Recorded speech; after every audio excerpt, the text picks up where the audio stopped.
Hey, what's going on, everybody? My name is John Corey, addiction counselor and student nurse.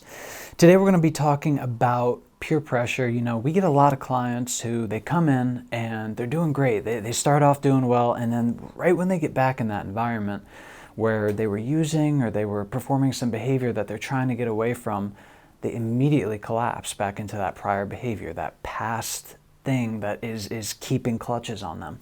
So they wonder why. Why is this happening? Why can peer pressure be so overpowering? Why can it take all this progress that I'm making and just collapse it so quickly? And it's automatic. It's this automatic process. So we're going to dive into that this video. Before we start that, I wanted to talk about the history of peer pressure and how this kind of developed. Now, there was a very famous study done called the Elevator Experiment. If you guys haven't checked that out, look it up right now. Elevator Experiment, very incredible. Pretty much the premise is they have a group of people that are called the Candid Crew. They come into the elevator and they take an unknown person who walks into the elevator and they see if they can manipulate their behavior. So what they do is they'll be standing to the side or standing facing the back of the elevator.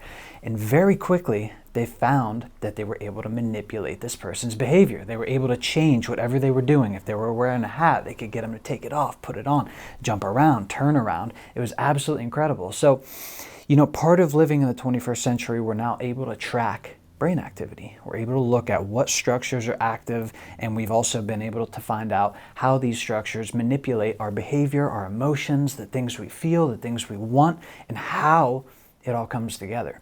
Now, very, very interesting. What we found out is when we take a look at peer pressure, there's a main structure that is active. So when we are resisting peer pressure, they found that we feel pain. And if you watch that video, or if you put yourself in a circumstance or a group where you're trying to resist the behavior of the group, where you're trying to go against the grain, they say, you feel pain, you feel weird, you feel outward, you feel like, why is everybody doing this and I'm going against the grain? And it's a discomforting feeling. Now, the part of the brain we've localized this to is the amygdala. What that is tied to is 100% fear and pain. So when you're feeling fear, when you're feeling pain, that amygdala is screaming at your body saying, hey, hey, hey, something's wrong. Fix it, fix it, fix it.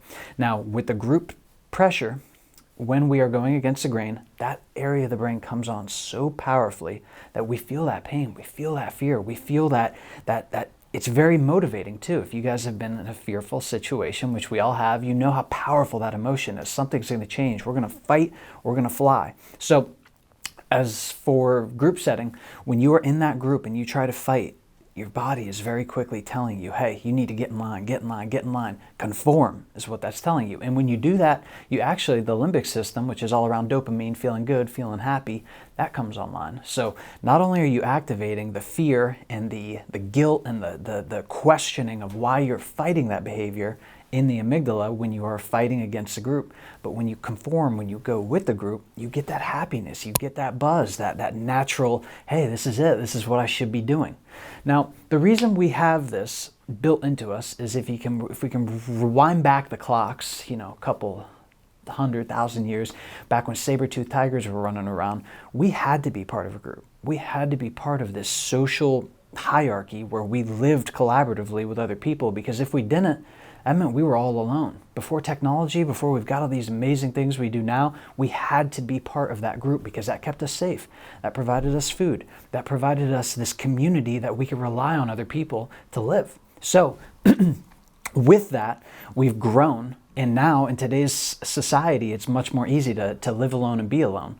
But we still feel that when we go against that group behavior because that's been programmed into us. So very, very interesting points to look at that. Very famous quote that says, you are the average of the 5 closest people in your life. I really want you guys to think about that because it's so important to realize that what we surround our lives with, the things, the people, the activities, the behaviors, everything, it's pushing us, it's pulling us, it's putting us down our path.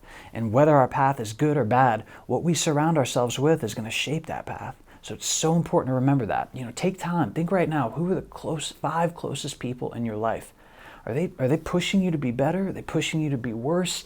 What are they doing and how are they doing it? And you need to make sure that those 5 close people are worth it, because too often we allow badness into our life, whether it's people, activities, behaviors, patterns, and that really does, it spins us into this different person that over time it becomes routine. And then you've got a whole different battle, whether it's, getting away from them, cutting them out. But You've got to analyze who is in your life and why they are in your life, and what are the actions that they are consequently giving you. So, how to fight peer pressure. Now, I'm going to be making more videos on this because it's such a broad topic, but just some things that we should take a look at right now as far as addiction and behavior breaking. When you are in a situation where you feel like you are compromising the work you've done, the success that you're building, you need to get away from it immediately. So my greatest example is fake a phone call. If you're in a bar and you don't want to drink because you've been sober for 3 weeks and you're taking a break from drinking, get away. Say, hey man, I got a phone call, I got to take this right now. Get out of that situation, because the longer you are in that situation, your brain, your biochemistry is actively yelling at you. Hey, conform, go get a drink, go get a drink. Why? Because everyone else is around you. Once again, we are models of this find and conform to the patterns, behaviors, and groups that we are in. So get away from that. Second thing is boost your personal self-esteem. What makes you important? What makes you special? Honor that, value that. Remember the things that you are trying to change, the path that you are going down.